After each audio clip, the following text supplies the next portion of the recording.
welcome to Victoria Rumble Room, a show from Vancouver Island that likes to stretch its lens and view issues on the island, British Columbia, Canada, and occasionally around the globe. And across town in his Saanich lair is my co-host with the most, one of the coolest cats you'll ever meet, John Jurisic. And John, it's talking about cool, getting a little cooler right now, but it's still very, very much a recovery time for people in the wake of all the fires we've had around the province. Oh, that's right. And it, this is not recovery from a trip or recovery from a workout. This is recovery from a tragedy. Their houses are burnt down. They've lost their lives. It's extraordinary. A lot of property has been destroyed in the interior. And we've also been dealing here with local fires like the Cameron Bluffs fire, which closed Highway 4 to Port Alberni, Ucluelet, and Tofino. The highway is now finally open again, but those communities certainly faced a very tough summer. The Cameron Bluffs fire burned hundreds of hectares. And because the highway was shut down, they had to run guided convoys on secondary roads to make sure people had food and other supplies. Talk about disjointed and things getting, unwound. The Tofino tourist industry was hammered. And it's been a tough time in the Alberni Valley as well, Robin. No, homes and lives were not threatened, but these fires can cause a ton of hardship in so many different ways. Absolutely. We recently had Dr. Andrew Weaver, our friend from UVic, on the show talking again about global warming and how it is creating a tinderbox basically in our forests, which makes fires almost an inevitable outcome. And we also heard from former Haisla Chief Ellis Ross, who talked about the need to bring in First Nations, a first line of defense in the forest fire fighting that goes on every summer, take on the fires at a local level. And this certainly received a lot of feedback from our many viewers. For example, John had this to say: fighting forest fires is extremely demanding and dangerous, but First Nations could do it too if they were properly trained and equipped. And John goes on to say, in the meantime, BC is borrowing crews from places like Mexico and Australia. Some of our viewers are still on the fence about global warming.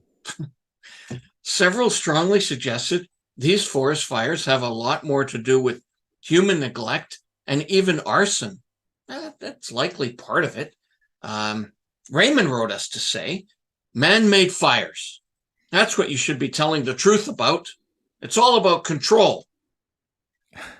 And we also heard from others who strongly want individuals to be given the right and the ability, the tools, to defend their own property in the face of a fire. If they choose to stand and fight the fire, they'd like to have the tools to make that stand. Diane writes, denying people access to supplies while they stay to keep their homes safe is criminal.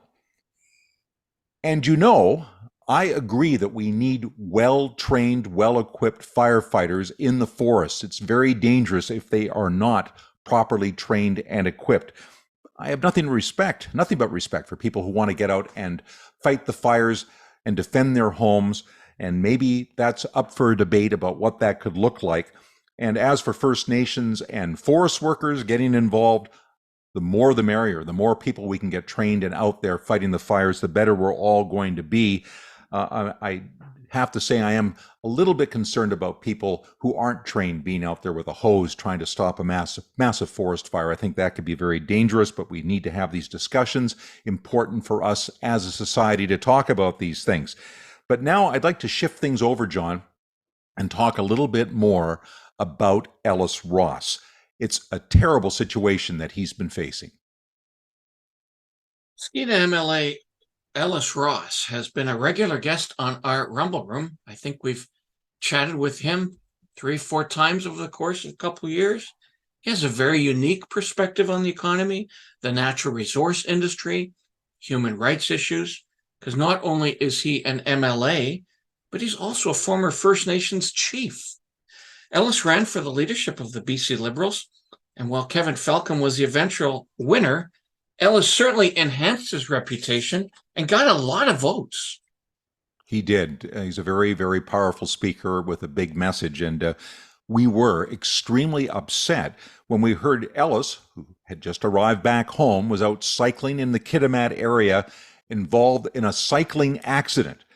And he hit the ground very hard. He hurt his shoulder. He smashed his head. He's had a terrible concussion, all resulting in him losing his short-term memory. He can't remember the accident. He can't remember events that took place back even a year ago. And he talked about this on social media. This is the second time that I've actually hit my cheek. This time around, I have not a clue of what happened. Not the faintest clue. I don't remember going to any bike park. I don't remember being on a bike. I don't remember going to hospital. I don't remember anything that happened last week. For those that know me, I already have a bad memory to begin with. I remember the big stuff. I remember the most significant stuff that happened in my life. I remember being chief counselor. I remember all the achievements we did. I remember being an MLA. I remember the legislature. But I'd like to say that anything that happened within the last year or so is gone. I don't have any memory. And the only way it comes back is if somebody brings it up. And they'll say, oh, do you remember meeting down at the mall? And we talked about, trucks. And oh, yeah, I remember that. So it kind of triggers something. But it's on a very singular basis. It doesn't go like from one memory to the next memory. It doesn't do anything like that. Anyway, I don't think the memory of what happened there in the last few days, none of that's going to come back. But the rest of it, so if you have a memory of meeting me in the last week or so, or 2 weeks or 6 months ago, just drop me a line. I spoke to Ellis and reminded him that 2 weeks ago, we did a lengthy interview with him on a variety of issues. Unfortunately, he couldn't recall, didn't remember, but was very pleased when we sent him the whole raw interview so he could relearn from his own thoughts and words. It's right, John. And we are now pleased to share with you what Ellis Ross had to say. Highlights of that interview that he did about the First Nations feeling trapped between the forest industry trying to get out resources and the protesters trying to defend the natural habitats and the forests and stop the export of LNG and oil. And Ellis Ross feels that First Nations unfairly are in the middle of this whole thing. And he talked about this just days before this accident. Now, joining us once again in the Victoria Rumble Room is one of our more outspoken guests who we always enjoy talking to from BC United, the member for Skeena, Ellis Ross. Great to have you on the show again. Good to be back, guys. Now, Ellis, a lot of talk going on right now, and you've been very outspoken about this particular topic. That is environmental groups and some of the things that they've been doing, the war in the woods, trying to block the pipelines, fishing, you name it, they're out there. And it's been a big issue about the natural gas pipeline they're building from Prince George out to Kitimat, which is your backyard. And there's been anti-mining, anti-forestry as well. It's starting to heat up again where there's been more arrests. And all of this is in the name of the environment. These environmental groups and these individuals seem extremely committed. What's your issue with them? Well, I do appreciate those that try to look after the environment because that's where I got my start. 60 years of industrial development, and my band, the Haida First Nation, was never included in any of it. Our interests were never considered. And then there was a turnaround in 2004. So I understand environmental impacts. But what I don't understand is two things. Number one, why are you coming after Canadians who have the highest environmental standards in North America, if not the world? Why are you not going after the big polluters like China, India, United States, Russia, European Union? And number two, I don't appreciate it about this is that First Nations are always stuck in the middle. And once First Nations don't repeat the narrative that environmentalists want to use, then First Nations are discarded. And First Nations are trying to deal with poverty, suicide, children going to government care. And it's something that we resolve through economic development with actually ensuring that environmental standards not only were kept up, but actually improved upon. You know, Yeah. you always see them wrapped up in a First Nations sweater, and they've always got First Nations representation. They're hitting drums. It gives you the impression that they've got the First Nations directly behind and supporting them. Yeah, and the First Nations get stuck in the middle in some of this stuff. Like, look at the mountain caribou issue up in the Peace.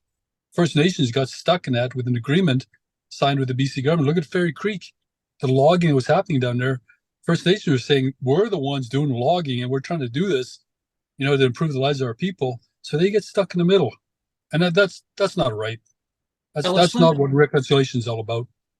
Ellis, fabulous to have you back on. You're one of our most popular guests. So it's always such an honor to have you on. And to follow up on Robin's question, your answer, dig a little bit deeper into really within the First Nations community. How is this perceived? You've indicated Fairy Creek protests are ramping up again.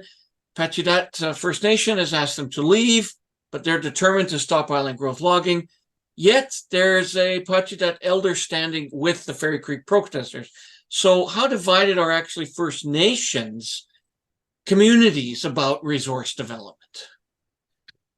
I don't expect unanimous, feelings in any First Nation community or any non-First Nation community for that matter. There's always going to be a certain component of any population that disagrees with what's happening. But what happens in First Nation communities is a divide and conquer tactic, whereas these groups will go in and find the group that actually opposes initiative being carried out by the leadership and actually drives that into a bigger issue. My band is no different. But through communication and transparency, accountability, the last LNG vote we had was 92% in favor of LNG. And we refused to get down, into the weeds with some of what the organizations were saying about LNG, and we refused to be influenced by it. You have legitimate concerns based on the policies or the statutes or the legislation coming from the BC federal government. Great, let's see it. Let's talk about it. But don't divide our communities. Non-First Nation or First Nation don't do that, because, like I say, this is a global issue, and that's the conversation we should be having in a context of what we're doing locally, regionally, or provincially. I'm curious to know what you think about these big agreements that have been signed recently or over the last few years that have been all in the name of reconciliation, and it involves big dollars. A lot of it surrounds the First Nations schools that have fallen certainly on very, very tight microscopes for bad deeds done in the past. And recently we had 325 First Nations agree to it was a settlement of a class action lawsuit around a residential school day schoolers, and that was over losing culture and losing language. In 2006, there was also a settlement for kids who attended residential boarding school. And this new agreement, it's huge money. It's $2.8 billion being delivered to a trust fund. In your mind, do you feel confident this money is going to be well spent and well put to use? Well, that depends. That depends on where it ends up. The BC government, for example, back in my day when I was a counselor for Haida Nation Council, set up this new relationship trust fund. That was $100 million. But it went to basically a board of directors that decided at that time to live off the interest. And they had a whole list of items that they were supposed to fund. I didn't see that based in reality in terms of the objectives they were supposed to fund. I never really saw much of that money trickle down to what I was trying to do in Haisla territory. But these agreements, everything that I've come across in the last 20 years, I've always thought about, okay, what does this mean for the average person? That's what it boils down to for me.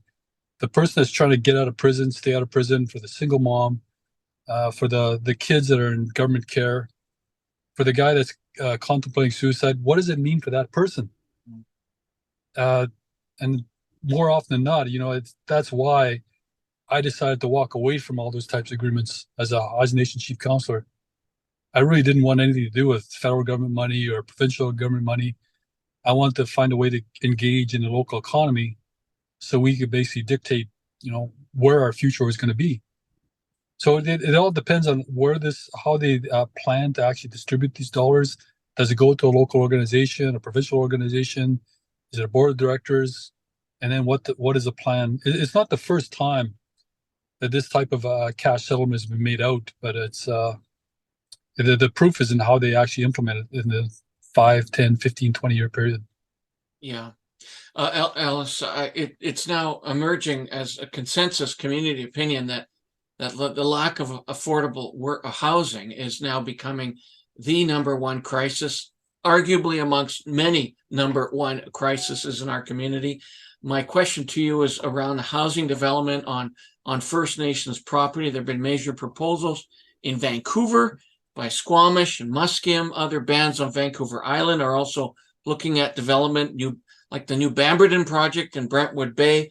In the past, the feds have put a lot of conditions on First Nations land use. I'm quite familiar with that as a commercial realtor in the past. Are we now moving to new regulations that might solve some of these housing issues?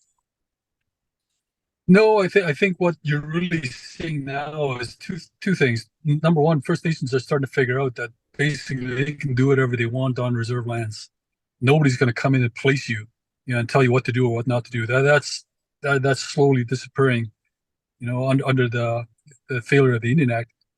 And number two, there was programs put in place by the federal government probably about over 10 years ago that actually put more control of First Nations, deciding how their lands are going to be used. It's called the Land Management Code. My band is part of it. It's something I brought into my band, whereas, there's a certain amount of conditions you have to look into in terms of how you develop your land.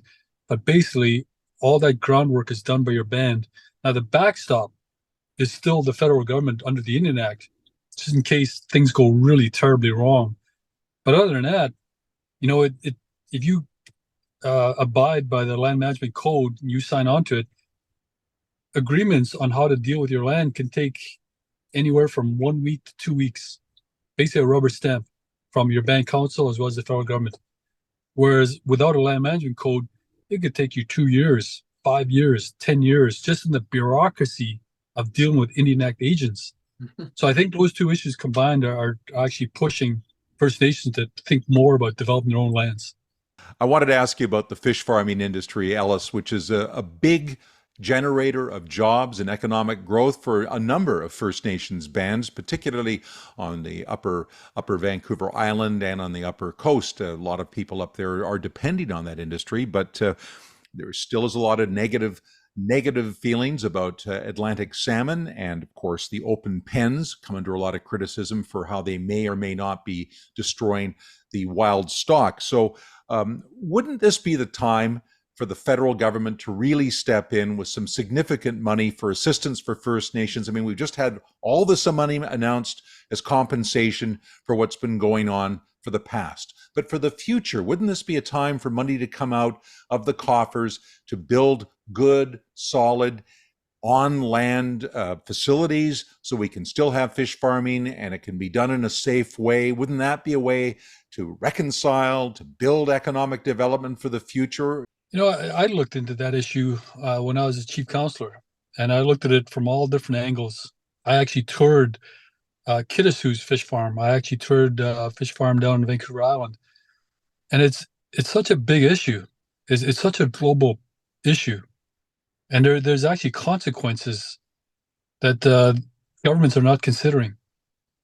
Number one, if First Nations who are trying to find something, it's not easy to create economic development on reserves. It's not easy. If it was, I would have accomplished that years ago. Tourism is a tough thing to create. Forestry is actually politically incorrect nowadays, so you can't really go after that. So what do you replace it with? I mean, one of the reasons I walked away from government money was their economic development money was woefully inadequate. And really, what are you trying to do in terms of involve First Nations in the local economy when there's really none? So much food for thought from Ellis Ross. Our thanks to him, and again, best wishes for a speedy recovery for him. We hope he feels a lot better, because we need Ellis Ross. We need opinions from strong advocates and representatives of the First Nations to stand up and be counted. And we wish him nothing but the best. And John, it's just about time to wrap up another Rumble Room.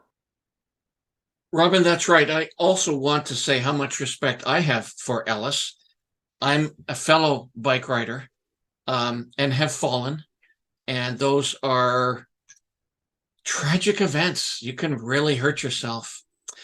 Nonetheless, he is moving on. We are moving on. I've had the privilege of working closely with First Nations in Greater Victoria. And many of the lower Vancouver Island nations are working very hard to build a better future for their community and the wider province. Ellis and others like him are leading the way. On that note, we again thank you, all of you, for watching the Victoria Rumble Room as we near 1.3 million views since we started this project 2 years ago. I can't believe it's that long. It feels like yesterday. You can see us on all kinds of platforms: Facebook, Twitter, YouTube, YouTube Shorts, Facebook Reels, YouTube, Facebook News and Views and Groups, also on TikTok, also on Instagram, also on CBC, also on NBC. Okay, that's getting out of hand. So once again, I am your humble servant, Croatian sensation, and e-bike rider. And how humble is that? I'm John Jurisic. It's like dealing with the Lone Ranger. I'm so impressed with your long list of titles and accomplishments, and I feel humble in your presence, John. I'm Robin Adair, and rumble on.